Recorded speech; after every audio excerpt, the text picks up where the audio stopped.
Next one is Alexandria Ocasio-Cortez. What do you think? This is a hard one. This is a hard one. This is a hard one. There is obviously there is the part of me that says, look, she's running because if she's what else are you gonna do? People want you to run, you should do it. She's setting up to be the heir to the Bernie Sanders throne, right? Like the whole Bernie Sanders movement. They did an entire tour together, running around the country, and they brought people together, and it was a little bit of a handoff, right, from Bernie's generation to AOC.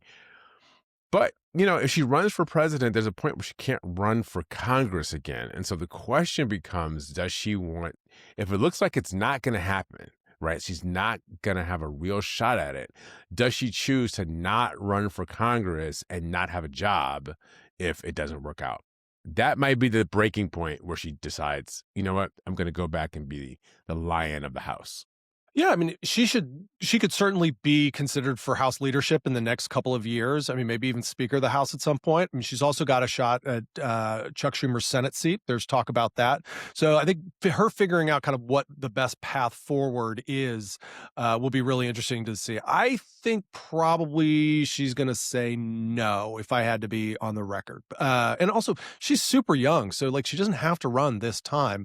And maybe the experience in Munich of like, and I totally think the Munich kind of misstatement or whatever was overblown and it's totally unfair. But like, I mean, we don't make, it may be unfair, but like politics is unfair. So, right, but exactly. she got a little bit of a taste of kind of what the spotlight, if you're going to run for president, is going to be, and how there's double standards all over the place and different things. And so, I think maybe she says, look, it's not quite time yet, and I'm going to get a little more experience. So I'm going to go out on a limb and say no. I don't know where you want to end up. Yeah, I'm going to go with no because the musical chairs of politics are what they are. And the point I made before about there comes a point where you have to have a chair if you want to be in the game at the table. And so if she's not going to be president of the United States, which is always a big lift, here's the thing I tell everybody who runs for president loses except for the one person who wins.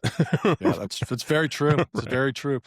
Well, and then not always, right? I mean, because you could get your profile can really get raised, and you can become into a position of kind of national prominence, and we've seen some people be able to do that. I mean, I think Pete Buttigieg, for one, I think maybe did not win the nomination, but I think he probably came out ahead after his run for president. I mean, really, the story on Buttigieg is he ran for Democratic chair and lost, and then really came out ahead. That's true. All right, so well, hold on, but this is a really good point because let's just the big list of people who this happened for. Obviously, we just lost Jesse Jackson. His runs for president in '84 and '88 turned him into a even larger national figure than he ever was before.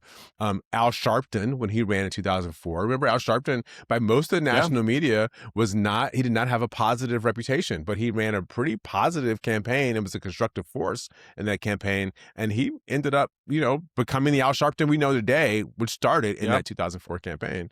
Yeah, he absolutely did. Who else? I mean, Bernie, obviously. Bernie was just a liberal senator from Vermont. Congressman, then senator. Yeah, exactly. So it is, particularly for the liberals.